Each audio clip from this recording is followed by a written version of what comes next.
Welcome to the X-Fan Show. I am the loud mouth from the Midwest, the Pat McAfee, the Stu Gots of spring anything and of the sports world, the one, the only, Spurred. And right over there is my partner in crime every Wednesday. Is it Wednesday or Tuesday? Wednesday. The one, Wednesday. the only, The A Train, Arlington Lane at your service. what's up? Right, before we go any further into this show, I do have to say something. I know that we're a football show and we talk about the UFL and stuff, but I have to say this here with Fuel Sports, possibly the greatest, the first 5-tool player of all time of baseball, the great, the legend, the man is on the Mount Rushmore of baseball. Willie the Say Hey Kid Mays passed away today at the age of, was it 91, Arlington? 91. 93. Even though I never saw Willie Mays play, you could just see the influence that this man had across the world.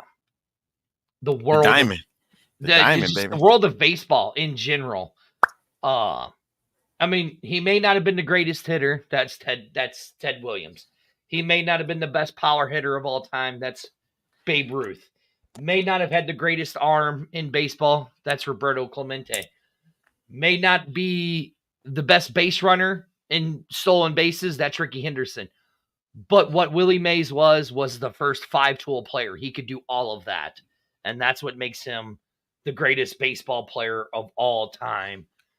Just the thoughts and prayers out to the Mays family, and baseball lost it's one of its greats today, of its Mount Rushmore of baseball. That's it. That's all I got to say about that. Okay.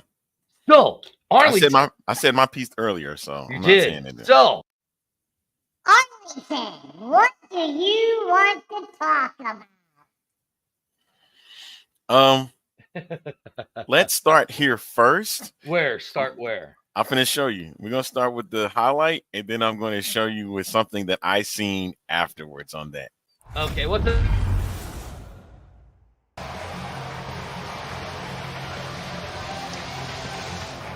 Welcome to the field, the XFL Conference Champion, San Antonio.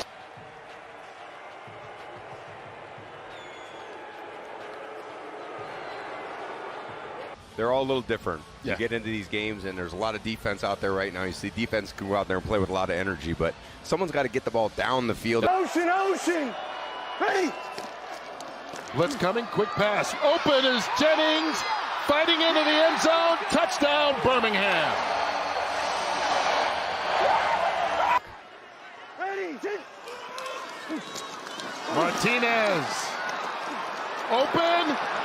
Touchdown.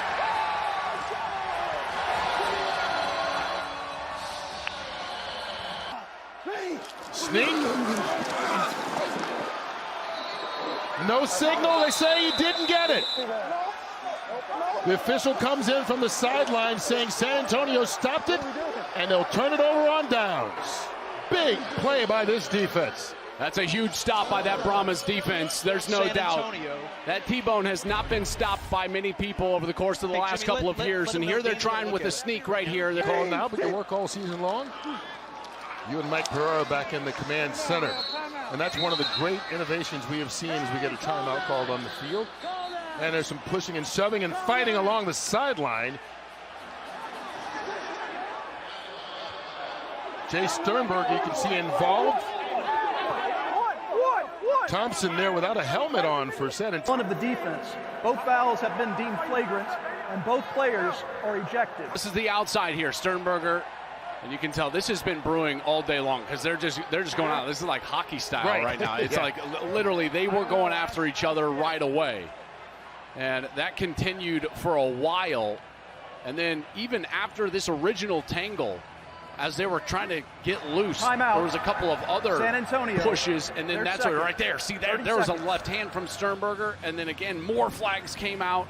And so now Bryce Thompson and Jay Sternberger. Here, he has been doused. Oh, it's like he didn't drown in that one. But how to you? There it is. That's a good one to win, my man. Happy Father's Day to all the fathers out there. Giddy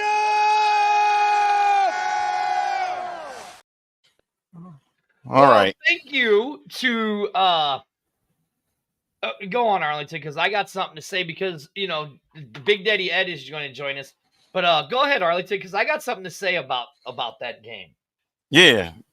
And our friends over at Pro Football Newsroom had something to say about that game too. About the atmosphere. You know how you speak about the atmosphere, correct? Keep going, Arlington. Hey, James and Zach, take it away for me. Last year when the XFL had their championship in San Antonio, and even though the Brahmas weren't in it, that was a really good environment. Like, it was really lively on TV. They had a good crowd. They filled the lower bowl. Like, people were into it, and there was a lot of XFL fans that were there, whether they were fans of the Brahmas, Defenders, Renegades, or whoever else. They were all really into the game, and it just didn't feel the same this year. It just wasn't the same vibe, and I credit St. Louis for showing up. I'm really glad that all the fans that showed up did. It was just a strange dynamic for a championship game. Like, most of the fans were for a team that wasn't playing in the game. I don't know if I've ever seen that before. Like, I've never experienced that before personally. It was just strange. It was just, I don't know. I can't really quite put my finger on it, but there's a lot of factors that I was thinking about, because this is a complex issue with this. Because I will agree. I'll tell you what, James, I'm with you. It was awkward. Now to be honest, we were sitting on the Birmingham side, and that was it's almost like when a wedding has the ex there in attendance. That's perfect. But then you forget to invite the actual family of the person who's getting married. And it's just the ex's family.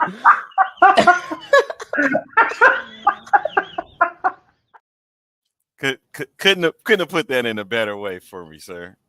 That's what I want to say to that. Shout out to Daddy Ed shaking his. You got Daddy Ed shaking his head. Actually, before we even get into any of that, should we bring on our other special guest? Should we? Because I have a lot to say about it. Want to save it to the end of the show? I do want to say it to the end of the show. Let's bring it on. Daddy Ed, are you excited, Daddy Ed, on who's getting ready to join us? I'm still in mourning yet. You're still in mourning? Over what? Over the game that happened 2 weeks ago. That it is true, because or a week ago. That team that showed up didn't really show up. But Daddy Ed, I think I know the next person to be your inductee into the U in the Lou. He is the number, if I'm not mistaken, it's the big man who wears number 75. Am I right? Am I right? Am I right or am I wrong? You're right. I am right. He is the big man right up on that front line, the one and the only Mr. Jjs Smith. How are you, sir? What's happening, everybody? What's happening? I'm good. That has to be one of the most beautiful smiles I've ever seen on a man in my life. Look at that. You can light a room up with that smile, sir. That's because he's going to get to start playing with Kirk Cousins. That's why. I appreciate it. Yeah. So, JJ, before we get over it, tell us, what was it like this year playing under the UFL banner? Like, what was your experience for playing from XFL to the UFL banner? Like, what did it mean to you to play it back in St. Louis again? To play back in St. Louis, it meant everything to me. Last year when I played there, we came up short, and, that was on us, and we had unfinished business. So I wanted to come back this year and, bring playoff football back to St. Louis, and, came up short again on the road goal, bringing the championship back. But it was a hell of a year, and I enjoyed every game, every fan. I enjoyed every moment of it. What was the difference what was the difference from you made it to the playoffs where you said you missed it short? So like what when you guys are sitting there in that game getting ready to go up against San Antonio? And I mean, let's not get it twisted. Our crowd was being loud while you guys were on the offensive line in that first half. Were they not? We were just being a little rowdy, were we not? Absolutely. As Okay. always, I expect nothing less. So tell people why they need to be quiet when our offense is on the field. Listen, because we need to hear I need to hear AJ. You know, I got to hear AJ. AJ's got to be able to talk to us, the receiver, the running back. We got to be able to hear each other so we can communicate, so we can work as one. But nah, you know, St. Louis is always going to be loud. It's always going to be rowdy. And, you know, they haven't had football in a long time, so I get it. Yeah. Now, were you happy you didn't see any blow-up dolls this year like we did last year in the stands? I had blow-up dolls last year? Yeah, we did. We had a few idiots that had blow-up dolls flying around the stadium. Daddy Ed was the biggest perpetrator of them all. I thought he would bring his private collection in from home. I didn't see all that. I promise I didn't. I'm sorry. I see the beach balls going up and down. I see the streamers. I don't remember seeing no blow-up dolls. The beach balls. The beach balls. Yes. There were some had to be like 80 of them. So we didn't. You fell short in the playoffs. But what was? Please explain to everybody because there were people that had been bashing AJ McCarron. Nah.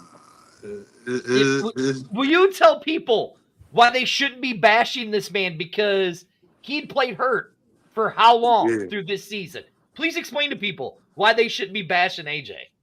Nah, AJ is definitely not the person to blame. AJ is a tough SOB. He played through a lot this year. He's gonna go out there and give it his all. So I'm not gonna say it's on AJ. You know, as a leader of the team, I take a credit as one of the leaders of the O line. You know, it's a team game, so it's a team thing, and you know, we got a lot of different excuses as to why we lost, but at the end of the day, we lost, and you know, it don't matter now. Whatever it was, you know, it don't matter. We lost, you know, and that's how the season ended for us. So, you know, I'm not gonna get on here and point fingers at anybody and say it's anybody's fault. You know, everybody had a role to play in the games we won, and everybody had a role to play in the games that we lost. So it is what it is. You know,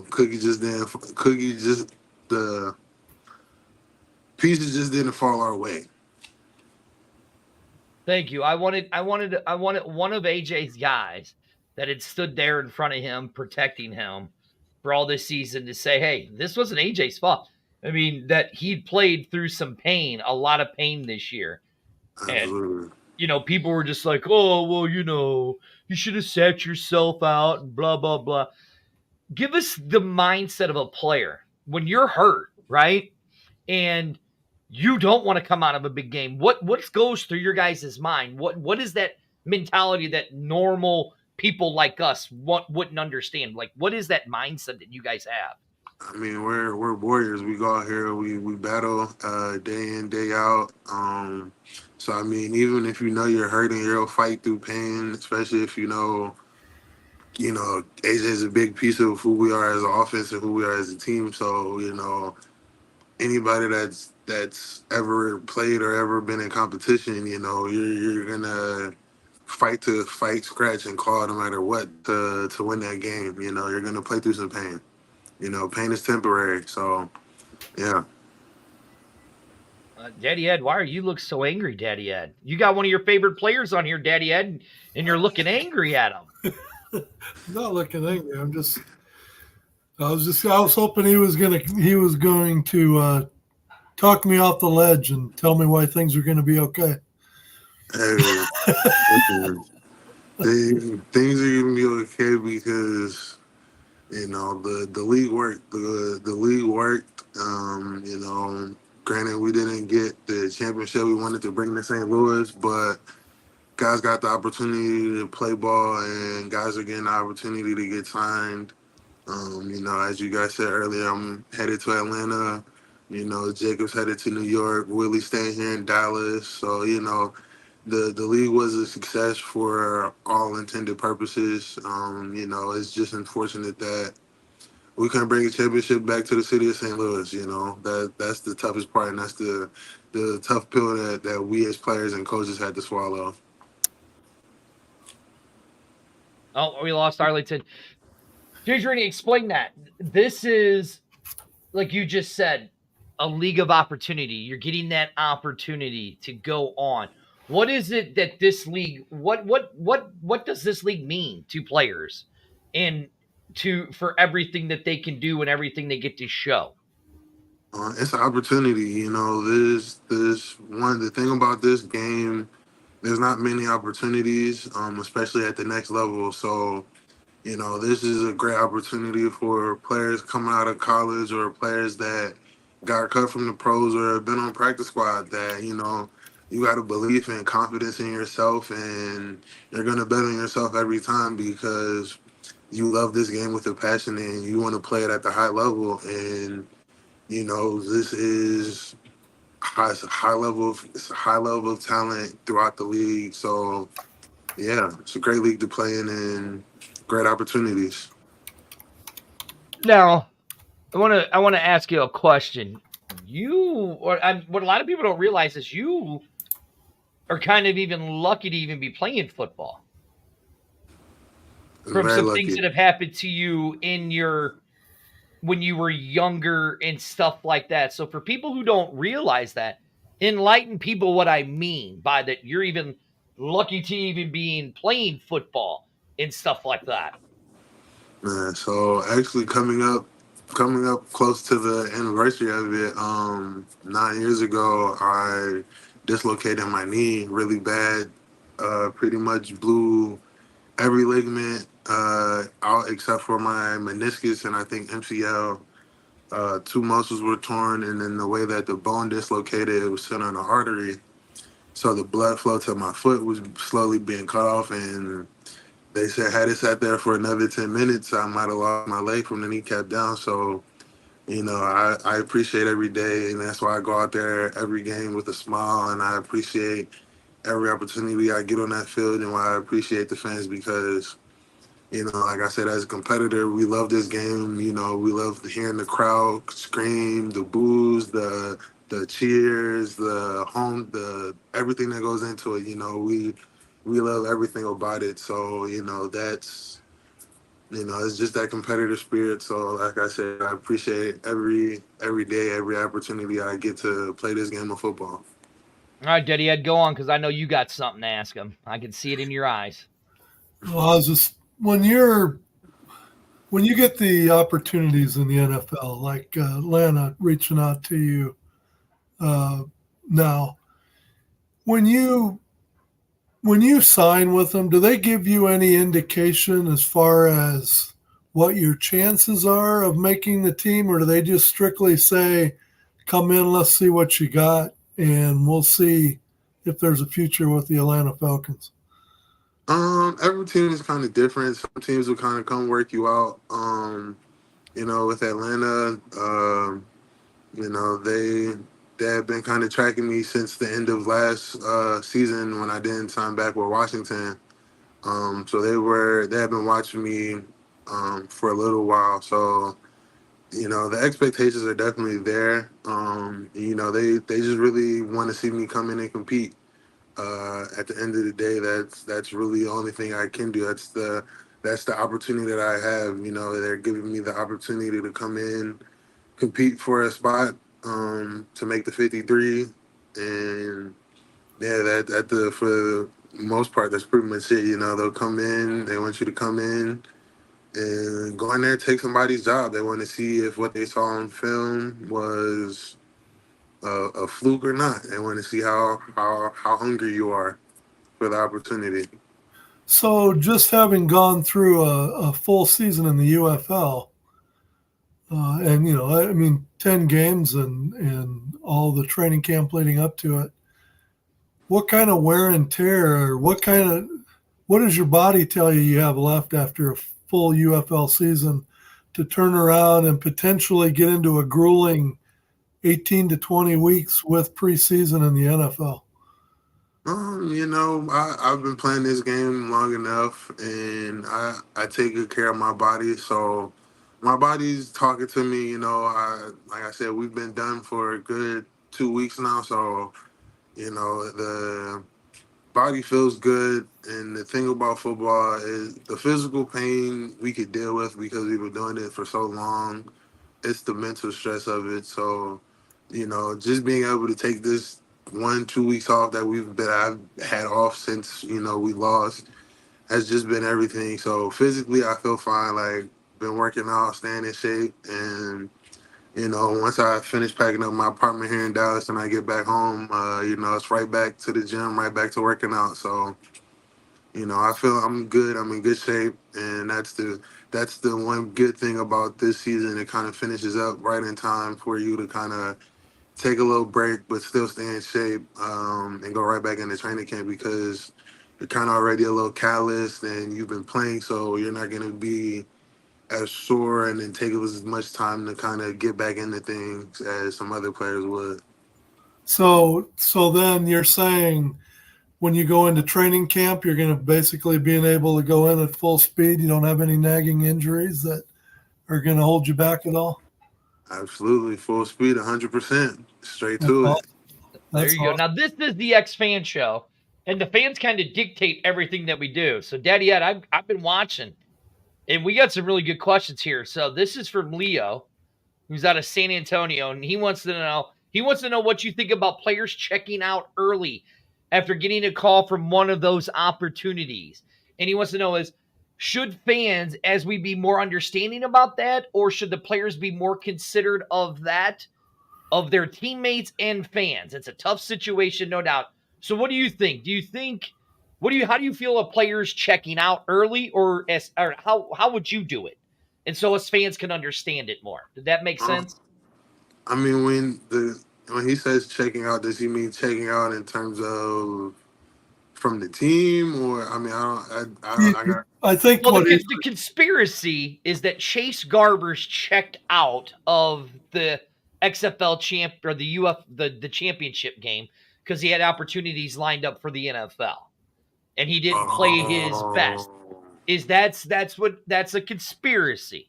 in So opportunities when opportunity came for him to go that extra mile or get that extra yard to keep drives going, he chose to slide and not get the first down, that kind of thing. That's what they're referring to. yeah, so like you as a player, how do you feel like if you know that a guy is mentally checked out in a game or something about an opportunity? How can we understand it better as a fan to understand why you guys think the way that you think? uh, that's a tough question, and I'm not even going to be able to answer that 100%. Um, like I said, I can't speak for that because he's a quarterback and skill players. Like I said, not everybody's built the same. There are some quarterbacks that they'll take the hit. There are some that won't. So everybody's kind of that's a tough question for me to answer because I can't. For me, I'm my position. I would never even be able to check out because I'm hitting somebody every play. I never get the opportunity to save my body or anything like that. So that's a tough question for me to answer. Okay. All right. So then here, so we have Scott, who's a St. Louis Battlehawk fans. He wants to know, was this year tougher than last year as line versus line? Because there was we had the top of the top players. We went from 16 teams down to 8. So was this harder playing against a defensive line, or was last year harder playing against a defensive line? Uh, Hard to say. 6 in one, half a dozen in the other. I think this year. If I had to pick one, I'd probably say this year, just because you were able to bring both leagues together, so you were able. It was a bigger pool of talent. Versus last year, where the leagues were separate, so it was like whoever was in the UFL was already just kind of there. Versus the XFL, it just started, so it was a different level of talent because for us, the XFL last year, there was some guys that were fresh out of school, some guys that were, 7-year vets in the league. So it was a different mix. And then I'd say this year was was a better crop of competition in terms of defensive line play. Um, I think there were some great. I played some good defensive ends this year. Breland Speaks was Defensive Player of the Year. Taco was a former first round pick, so he's a savvy vet that's got experience. And there's some other guys throughout the league that had good stuff on good stuff in their toolbox. All right, so here I got one. This is again a guy who knows a lot about football. Mike Thackett had said not so long ago there was someone in spring who said the biggest difference between player 53 and player 54 is the NFL. Is in the game reps and experience. Do you feel your game experience you got in St. Louis will help you more than your previous NFL opportunities than when you go to Atlanta for this year? Yes, because I've gotten to play, but to be honest, all my opportunities and experiences have helped me become the player I was this past year in St. Louis and the player I'm going to be in Atlanta. I've been fortunate enough. My journey has been long in this NFL. Like, I've been fortunate enough to be around some great players, some future Hall of Famers like Larry Tunstall when I was in Miami, Joe Staley, Trent Williams when I was in San Fran. So I've been around some great players that I've been able to pick things from their game that. Oh no, I think we lost him because he said Trent Williams. I was going to ask him about Trent Williams, who might be one of the greatest offensive linemen of all time. I think we did lose him. Did we lose him for a second? Yeah. Let's see if we Yeah, can get him back. If he comes back on, we'll pop him in. we'll bring him back in Like there. as you can see, we both mess with dial up. Because I have another question, and Amanda kind of stole it a little bit. She's just in my head. I was about to ask him that, and then another thing was going to ask him about, do you think this Battlehawks team could beat last year's Battlehawks team? And he's like, it was mostly the same team, but they had to progress better than they did beforehand. So that would have been something that would cool. And hopefully he comes back in and so can touch about that. But Amanda was going to ask a question, this one, and I'll make sure if he comes back, we ask that. What was your most memorable part of the year? Especially this past year, them getting into the playoffs for the Battlehawks was the big thing because we sat back here, me and you, Spurge, we sat here and was like, here they are, attendance records, and they didn't get anything to show for it. People bitched about the fact that two teams were 7-3 in the XFL and that both teams didn't get in. And then here we are, they get in, get the home game. And all right, here he is. He's back. Let's bring him back on. There you go, sir. How are you? It's all good. You lost that internet. Yeah. See, as you can see, we're dial-up users, man. Sorry, we Are still you got those in the dial-up today? We're in the dial-up today, man. That's what's going on. I got a question for you, Jerry. It's kind of piggybacking off of what Amanda said. What was your most memorable part of this year, and who would say you had the best? The first question is actually the one I wanted to say, but the second one, who would you say had the best team relationship and pushed you better? I'd probably say my favorite memory from this year.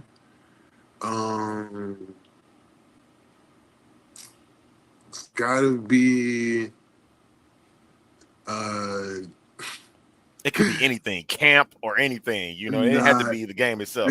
It'll probably be the night before the games, just the whole online getting together, just being silly, goofing off, joking with each other.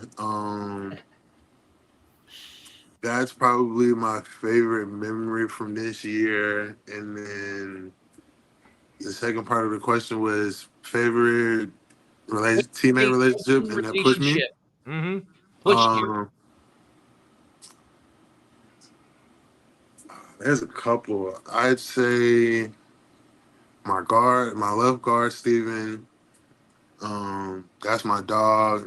We've played together for 2 years.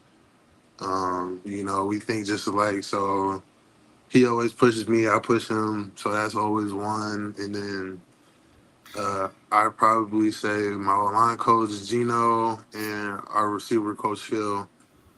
Those two were never afraid to call me out. Like if I had if I had a messed up play, or if my technique wasn't good, or they saw me slacking off, they were always the first two that were willing to call me out and make me stand on business, and make sure I was doing what I was supposed to do.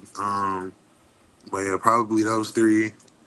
Probably be relationships that push me to be better this year. All right, Daddy Ed, I know that look. You got a question. You always know when Daddy Ed has a question because he leans in, he starts biting his lip, starts biting his fingers. So that's when you know he's got a question. All right, Daddy Ed, so go with your question. So you've had several opportunities to make it in the NFL, and hopefully this one works out for you. But if it doesn't, is the UFL something that you could be happy with and play out the rest of your career in the UFL? If it doesn't happen, absolutely. I've definitely talked to Coach Beck about it. I said, if things weren't to happen, for whatever reason, I'd definitely be able to come back and finish my career with the St. Louis Battlehawks. I love the team, love the city, so it would definitely be a possibility. Now, here you go. Here's a good one from Leo right here. Says, Yes, who's the I like that toughest guy question. you faced in the UFL this year? Toughest, I'd probably go Taco. Just because, like I said, savvier vet, so he's got a little bit more tricks and tools, knows how to set some rushes up a little bit better than probably most other defensive ends. But yeah, I go with Taco. Okay. Now, And you only had to face him once, right? Is that right, Jared? You only played against him once. Yeah. That's your toughest, not PETA. Well, I mean, I didn't think we were talking teammates. I didn't think we were any player you had to face. I didn't think we were including teammates. I go against the best defensive ends day in and day out with Peter, Travis, and Carson. So those guys are the ones that help get me ready for all the other guys that I face throughout the season. So, what was it like going up against PETA? Because you went up against him when he was in Vegas last year. Now to have him on your team, because I know there was a lot of smack talking last year between the Vipers and the Battlehawks and all that. But what was it like when here he comes, PETA, the defensive player of the year last year, right? Yep. And he comes into the locker room. What's the reception you guys give him? Or is there any razzing, or you're just you guys are like, oh, it's PETA. So what was that literally happy you're on my team and I don't got to see you twice a year. Happy you're on my team and I ain't got to see. I'd rather see you at practice than on that game field. I'm happy you're on my team. That's what it was. I remember when they made the move and they picked him up. I called Dave and was like, Dave, I don't know what you're doing over there, but you just made a great move.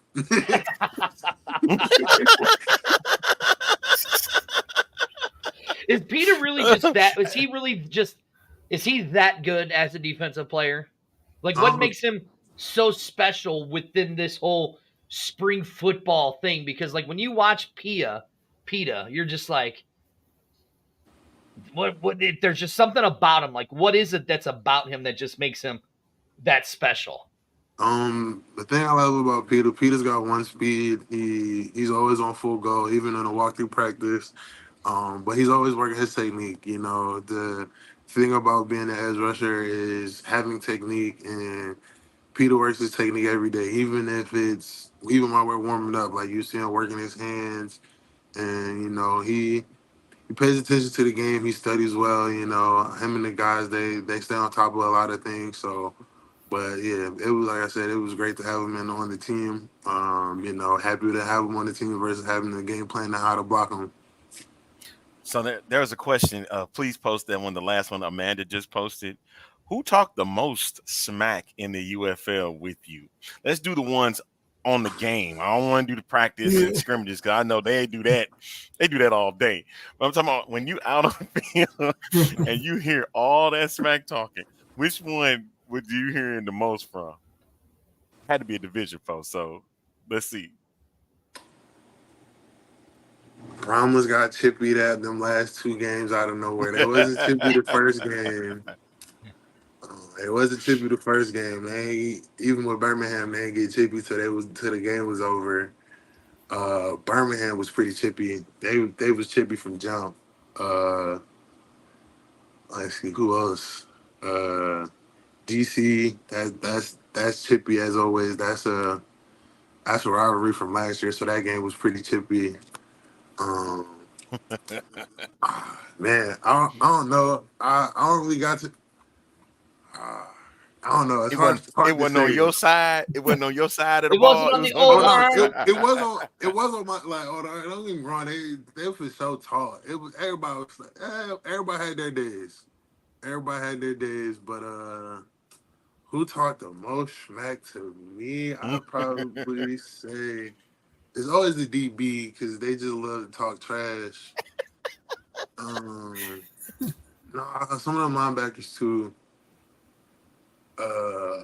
I'd probably say one of the linebackers for Birmingham. I can't remember which number it was. There's so many people that talk trash. It's hard to tell. It's a couple. It's a couple. It's a couple. You know, some of them I'm able to get my get back on. Some of them, lucky you don't play down here in these trenches. Well, I mean, listen. I mean, the corners, the DBs, they can talk all the smack they want to you, but I mean, you showed why you were the offensive tackle of the year, one of the offensive tacklers of the year. I mean, if I'm not mistaken, and because they don't technically keep pancake snacks for you guys, pancakes. But if I'm not mistaken, I think you maybe only allowed 1 or 2 sacks on your side of the line. If I'm thinking, I know it wasn't very many. Wasn't very many. It was You're about. I think it starting was about. stuff. No, I'm I just want saying to say. how good this guy really is. This is what I'm Starting trying to. stuff. This is what I'm trying to say is how good this guy really is. Oh no! Listen, listen. That was. That's every. As a line, I think that was one of the things that we took pride in just as a group. Just since we were the only group to bring all 5 guys back. We don't want AJ to get touched, and if he does, we got to get beat with a hell of a move, or it's got to be a fucking coverage sack. Like it's got to be some shit for them to actually get to us. But now, like I said, that's one of the things that I take pride in as a tackle and as a leader on this team. I've always been taught that when I protect my quarterback, like I'm protecting my food and my money, because that's exactly what they are. So I will protect them at all costs. So yeah. So Leo asked a good question. What was the most hostile fan base That's a good you one. went up against this season? Hard to say. Not too many fan bases were as even loud or as packed out as ours. I mean, San Antonio is going to be a good crowd. Birmingham was a big crowd, but it wasn't really as hostile as you would think it would be. Nah, it wasn't really hostile. Then again, AJ's from Alabama, so AJ was getting more love from the stands than he was with the players on the field. But I'm not gonna say there were too many like hostile fan bases, um, that were genuinely like trash talking. At least us. Um, yeah, I'm not gonna say there were too many. DC's always won, but we dog walked them on their field. So one of our favorite things was we looked over and they took the beer snake down. So that to us was all we needed to know, because like I said, we all did from last year. Last year after the fight, they threw lemons at everybody and all types of stuff like that. So we definitely owed them for that. So watching them take that bear snake down was probably one of the better Yeah. films this year I'm too. so glad you brought that up. What was that feeling like? Because Yeah, what the was that previous feeling time, like beating DC? XFL, right? Because you actually beat DC, and then you pulverized them in their house. That this year, It what was that was feeling? it was electric. It was absolutely electric. Like it was electric. Mind you, I know probably half that team offense and defense, but you know, to beat them, especially at NDC, oh, it was electric. It was absolutely electric. All right, It here was you go. So absolutely the biggest electric. debate. Kevin wants to know the biggest debate. Who's got the loudest fan base, St. Louis or San Antonio? That's an unfair question because I've played in both cities, so I feel torn. Because I played in San Antonio in 2019 with the AAF, and right. Okay. All right. Stop. So and here's what we'll do. we had about 35,000. We'll make it easy for you. We had about we're not 35,000 talking last about game. 35,000 San Antonio. We're talking the 12,000. No. We're gonna make it easy. Yeah. No. We're gonna make it fair. That's what he wants to know. We're gonna make it fair. You gotta make it fair. Commanders, because that's the team that was in San Antonio. Yeah. In 2019, or the St. Louis Battlehawks. You just can't help yourself, man. He played it. San Antonio's argument this year. So you got to use this year. San Antonio is saying with 12,000 fans, they're louder than what we are. Let our guest answer the question. If we're talking just this year, yep, St. Louis by 20. Now, if we're talking, and the truth shall set you free. Now, hold on, Daddy. Like I said, St. Louis by a million this year. But like I said, I've played in San Antonio, so I do know how much love is in San Antonio. Like I said, when I played there, we had about 35,000 the last game we played. So Leo wants to know. He goes, "Do you remember the tailgate without a game?" Yes. Okay, explain. Tell us what happened there. That was the last week of the AAF. You know, it was going into week 8. You know, I think we had just lost to Arizona, and we were about to play. I don't remember who we were about to play. Memphis, because they had Johnny Manziel on the team, and that would have been Johnny's first time back in Texas, I think, since he left. And it was about to be so electric. And I remember, I don't forget, it was that Tuesday. We were in practice. We were having a great practice. And I just remember seeing Moose walk in, kick the media out, and broke the news to us. And that was the end of the AAF. And I think I was probably one of like 2 players that were still there by the time that Saturday rolled around, because once they said the league was over, everybody just went home. And most of the team was from Texas, so they all left. And I was like, well, my mom's already bought her plane ticket. She's coming in this weekend. I'm going to just leave when she leaves. But, yeah, so the fans had a tailgate, and I was like, well, I ain't got nothing else to do, and it's not like we got a game.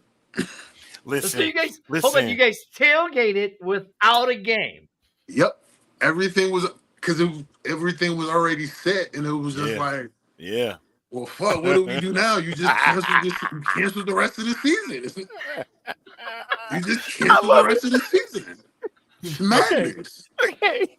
That is great. All right, okay. We gotta ask this question. I mean, look, she knows how to get in here. I don't know why. So right here, real talk. Are you a Kirk Cousins fan?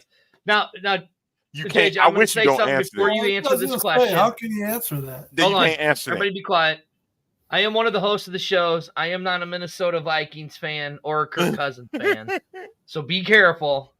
You don't want to say the wrong answer, because I don't want to have to kick you off the show. Hey, you know what you say to that? Say nothing. Next question. I sure do know how to get in here. Hey. Oh, snap. Look, oh, snap. But no, you don't answer that. All right, somebody kicked me out of my own show. All right. My hands are here. Are you a Kirk Cousins fan? Don't answer that question. You smart man. You don't answer that question. That's my now quarterback. So I don't know nothing about when he was in Minnesota. That's my quarterback. Oh, the TO. He gives the TO answer. That's his quarterback. He gives the TO. All right, here. Angel wants to know who is the biggest trash talker on the Battlehawks. Let us guess. Let us guess, and then you tell us. All right, I'm gonna start Daddy there. Ed, you want to go first with it? No, I gotta have time to think about it. All right, Arlington. I'll say this. I'm going to say Travis Feeney. That's my Damn it, guess. you stole my guy. All right, you say Feeney? You can say Feeney too, dude. No, I'm gonna say Butler. Oh my! You know what? It was either him or that. Now you took mine. Oh. Wow. All right, Daddy Ed, come on. All right, Daddy Ed, it's on you. Oh God! No, Leo. We did not try to trap him. I tried to stop him. Arlington was trying to help him. I'll say Harvey. That's a good one. That's a good Willie one. Harvey. Oh, here we go. We got somebody that says Sutherland. He thinks Sutherland was the biggest trash talker. Sailors or PETA. All right, you were there. So who is the biggest? I think we're all going to be shocked who the biggest trash talker is. I was about to say, you're all definitely going to be shocked.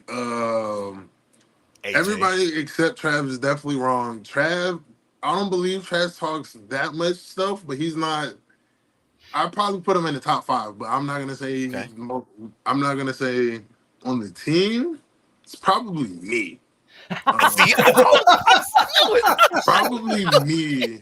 He's gonna say it was himself. But look, I'm sitting here pointing down. It's supposed to be him. You said that we're like, it's probably It's probably. Okay, I'm pointing down. Besides yourself. I'm pointing down. I was like, it's probably him. Yeah, I'm not to say Hakeem don't talk a lot of trash. Hakeem is normally one of the ones that got to pull me back in. Oh wow. AJ's only a trash. If you get him started, he won't stop. If you get him started, you might have a problem, especially if he's on a hot streak. If he's hot, yeah, you don't. That's not one you want to talk to. Or he rushes for a touchdown. Yeah, or he rushes for a touchdown. That part. Yeah, like I said, Willie, I don't know. Willie don't really talk much. He don't talk much. Yeah, Willie don't talk much trash. At least in practice, he don't. In the game, he might talk trash. I don't know in the game, but Willie don't talk that much trash. So we're gonna say it's you then. Just gonna say JJ then. Yeah, I'm gonna go me. Probably worse on the team. I was normally I was like during the games. I try not to talk as much trash, but if you turn the knob, you gonna get the smoke. You gonna get what comes with it. And JJ, when you can literally just pick a grown man off of his feet. And I've seen you do it where you hit a lineman come and you literally just picked him up off of his feet and pushed him back about 5 yards. I mean, you can talk as much shit as you want to somebody because most grown men just can't pick another grown man up like a sack of potatoes like you do. That's very true. So I got a question. All right, Daddy Ed, go. When you had to go up, you played your whole season last year with Kevin Atkins, and he's in my You in the Lou Hall of Fame. This year, when he ended up going to DC and you guys played DC, was Kevin talking? Was he talking? Kevin was talking that shit time. He was talking that crap time. That doesn't surprise me a bit. He was talking the crap time, and he's a hell of an actor because that was not a holding call. Manny should have had that rushing touchdown, but Kevin's a hell of an actor. Yeah. What was that? Because is it true that y'all still rode together even after the game? Is that true? That y'all still? Yeah. Y'all had separate? Nah. So we fly together. We take separate buses though. So it's actually funny. The first time we played DC, after we beat them in DC, they had an issue with the plane. So I guess they had like a 2-hour delay. They took both teams to David Buster's for 2 hours. I was like, this is gonna be real awkward because if the shoe was on the other foot and we just lost by 30, the last place I want to be is Dave and Buster's with these same people. I know what you want to say for real. That's the last place anybody want to be. But nothing happened. You know, as soon as we got there, everybody just kind of dispersed and went their own ways. But yeah, I do. that was in a hilarious time. I want to talk like about my that new hat hat. too. I want to talk about that hat too, sir. I Yeah, know now you the let only one that got me it. something, Jadrian. You sit here. You know you're flying in at this with the same plane of these guys. You know you're staying at the same hotel with these guys, right? No. No, We you're get staying at different separate hotels. hotels. That's right. Yeah, separate hotels. But But what everything. is it like if you smack a team around and then you have to get on the plane with them? Like, It's real quiet for them. It's normally real quiet for the team that just got smacked. It's always pretty like a really team that just got smacked. You get on the plane, everybody's like, yeah, we just got smacked. All right, you know, it's real quiet if you're the team that just got smacked. I mean, but what's it like though? Is like, who's like, are they sitting? Do they get to sit in the front of the plane, and then the winning team is in the back of the plane, and then Nah, so so the how does home that team, work? How do you the guys home, separate that? the home team sits in the front. The away team sits in the back. So the away team has to get. So the Oh, away team's got to get there like 30 minutes or an hour before the other team does, just so they could go through TSA and all that. So everybody gets on the plane, and then the home team shows up, gets on the plane, everything's loaded up. We take off, and then once we land, they normally have both doors open, so both teams kind of home team will go out the front, away team will go out the back. Okay. Four buses, everybody gets on their bus, and we disperse, and we don't see each other again until game day. See now, the way I think it should be, right? So the home team sits on the front of the plane, right? The away team sits on the back of the plane. Then whoever wins gets the front of the gets plane. the front of the plane, and the other team has to walk through the plane, do the walk of shame, so you guys can harass them. Can you Nah, do that next year? No. You don't think that'll work? That's not gonna Absolutely work. no. Or It's would not it be gonna like work. the I don't believe WWE's that'll work. plane ride from hell if There's that would too happen? many. One, we fly Allegiant, so that plane is already too small for most of us to even be on anyway. Two, definitely too small for any of us to be trying to tussle on there. No. Or Because all put it's one gonna team. take is one person from the home team to say something to the loser team. And it's not gonna be good for anybody. It's not gonna be good. It's not gonna be good. And on top of that, some of them plane rides be long. Like if you gotta go to DC, that's like 2.5, 3 hours. That's a long ass flight to be sitting on the plane. Sitting like this on the like plane this? and stuff. Yeah, that's a long ass time to be sitting on the plane, especially holding a grudge. Especially holding a grudge because you're trying to fight when you get off the plane. I ain't got time for that. I think they should have one team sit on the left side, the other team sits on the right side. So you really trying to start something, aren't you? That would definitely be worse.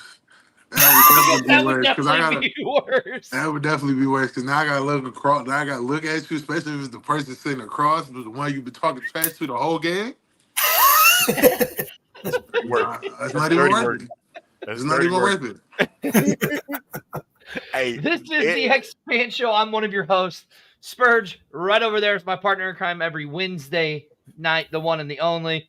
Dial-up internet user, the A-Train himself.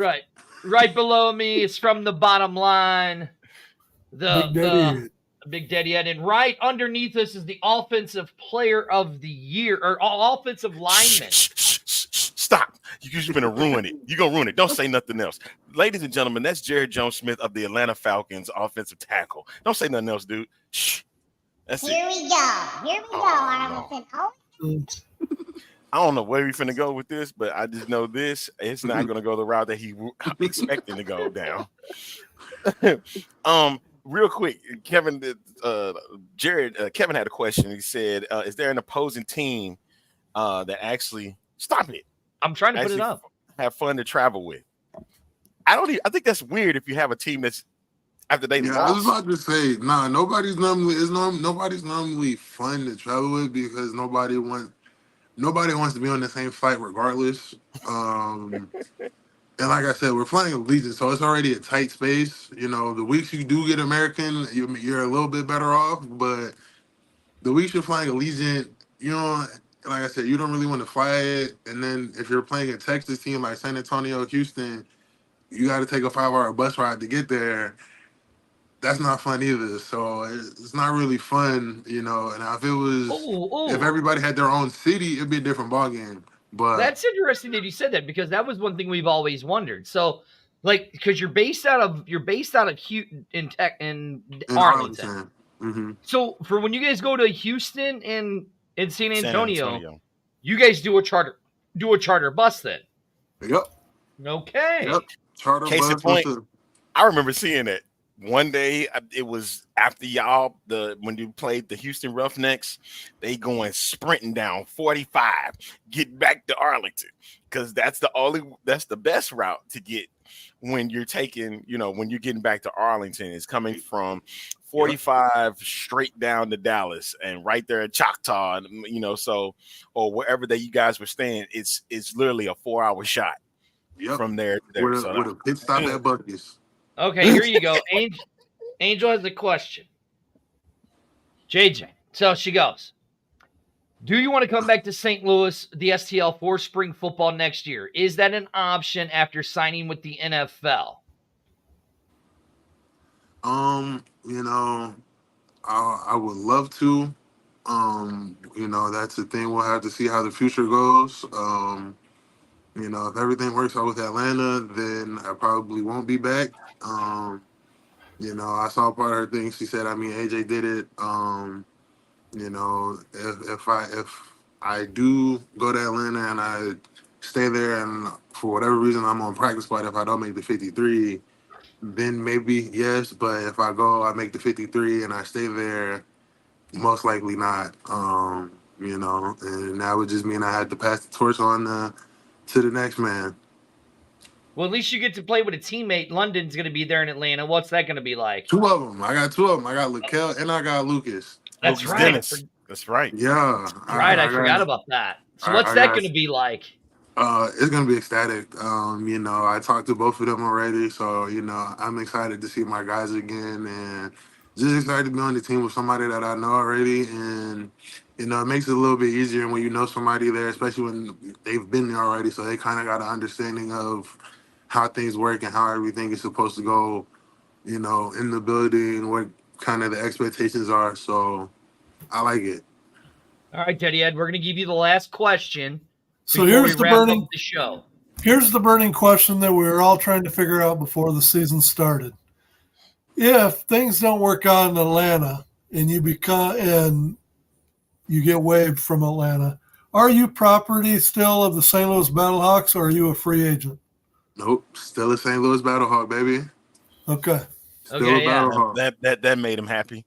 Leo said, but honestly, I hope things work out for you. That's what we're trying to do is get you to the next level. So I appreciate that. There you go. Leo says, I hope you never come back. Honestly, wishing JJ success at the highest level. I appreciate that, Leo. Appreciate JJ, that a lot, I man. mean, from all of us here, you were a huge part of the Battlehawks. We all loved you. You're such a great player and a teammate, but I can tell you here, I don't really have an NFL team, but right now my team is the Atlanta Falcons because you're going to be on it. Dude, so that's who my team's going to be, even though it's red. I'm not a big fan of red, but it still doesn't matter. I'll be rooting for you I'll be rooting on you in Atlanta there. Oh, appreciate you. All right, and that's enough from him. Thank you so much for coming on board, because we're trying to get off to the next show. Jared, thank you so much, man. You're always welcome to come on the show, okay? Appreciate you guys, man. It was a blast. Get Mel. All right, so for everybody, we out of here. This is the X-Fan Show. Thank you so much. The A-Team is next. We'll catch y'all next week for another edition of the X-Fan Show. Get us out of here, dude.